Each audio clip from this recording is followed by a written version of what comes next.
সুপ্রিয় ভিউয়ার্স, আসসালামু আলাইকুম। সবাইকে আবারও স্বাগত জানাচ্ছি নতুন আরেকটি ভিডিও নিয়ে হাজির হলাম। দর্শক, আজকে আমরা আলোচনা করব মাটি ছাড়া আমরা টেরেতে বা টবে কিভাবে আমরা ধনিয়া পাতা চাষ করব।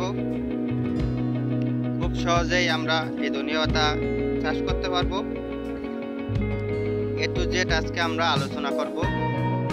তো দর্শক, আমরা মাটি ছাড়া কিভাবে ধনিয়া পাতা চাষ করব। এখানে আমরা নিয়েছি কোকোপিট, জৈব সার এবং বায়োডার্মা নিয়ে তারপর আমরা সেই পদ্ধতিতে আমরা ধনিয়া পাতা চাষ করেছি। একেবারে সহজ পদ্ধতি, আপনার একটা ধনিয়া পাতাও মিস যাবে না। দেখেন, আমার সবগুলা ধনিয়া পাতাই হয়েছে, কারণ কোকোপিট এটার ভিতরে আপনারা যদি ধনিয়া পাতা চাষ করেন তাহলে অল্প পরিমাণে আপনার হবে, কারণ কোকোপিটটা আপনার ভিতরে অনেক গরম থাকে এবং জৈব সারে আমাদের শক্তি বেরিয়ে তারপর আমাদের গাছগুলো বড় করে ফেলে। দর্শক, আপনারা যদি এরকম চাষ করেন পরিবারের চাহিদার জন্য এবং বিক্রয়ের জন্য, তো আপনারা পাবেন, কারণ অল্প পরিমাণেও চাষ করলে আপনার প্রচুর পরিমাণ ধনিয়া পাতা হবে। দেখেন, ধনিয়া পাতার বয়স হলো আপনার 14 দিন। তো 14 দিনের ভিতরে আপনার অনেক বড় হয়ে গেছে,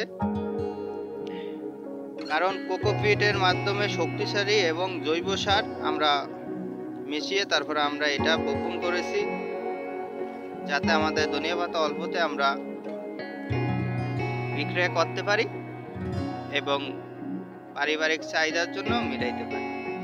দর্শক, আপনারা যদি এটা আপনারা 2-3 ঘন্টা রোদের ভিতরে রাখলেই হবে। দেখেন, আমি একটি ট্রের ভিতরে নিয়ে তারপর একটা মশারি দিয়ে আমি রাখছি, কারণ মশারিটা দেওয়ার মাধ্যম হলো ট্রেটার ফাঁক অনেক বড়, তার জন্য আমরা মশারি ব্যবহার করেছি।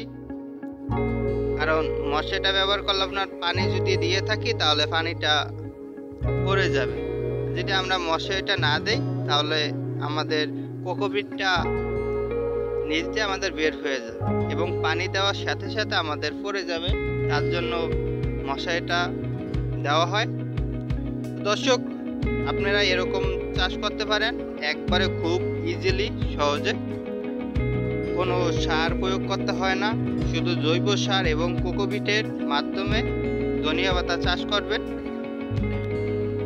আপনারা 10 থেকে 12 দিনের ভিতরে আপনারা এটা পারিবারিক চাহিদার জন্য আপনারা খাইতে পারবেন খুব সহজেই। এটা আপনারা 2 থেকে 3 ঘন্টা রোদে রাখবেন এবং কোকোপিটটা হালকাভাবে আপনারা ভিজিয়ে নেবেন, যাতে আমাদের পানিটা ভেজে থাকে এবং বেশি আপনার কোকোপিটটা ভিজা থাকলে তাহলে ধনিয়া পাতাটা পচে যাবে। আপনারা সেদিকে খেয়াল রাখতে হবে।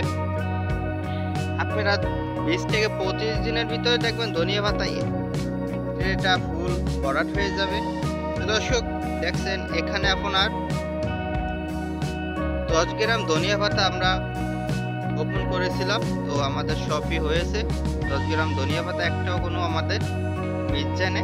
তো আপনারা এই পদ্ধতিতে চাষ করলে কোনো লস হবে না, আপনারা লাভজনক ফসল হিসাবে আপনারা এখন ধনিয়া পাতা চাষ করতে পারেন এই পদ্ধতিতে মাটি ছাড়া। তো দর্শক, ভিডিওটা যদি উপকারে এসে তাহলে আমাদের চ্যানেলটিকে সাবস্ক্রাইব করবেন এবং পাশে থাকা বেল আইকনটি বাজিয়ে দিবেন।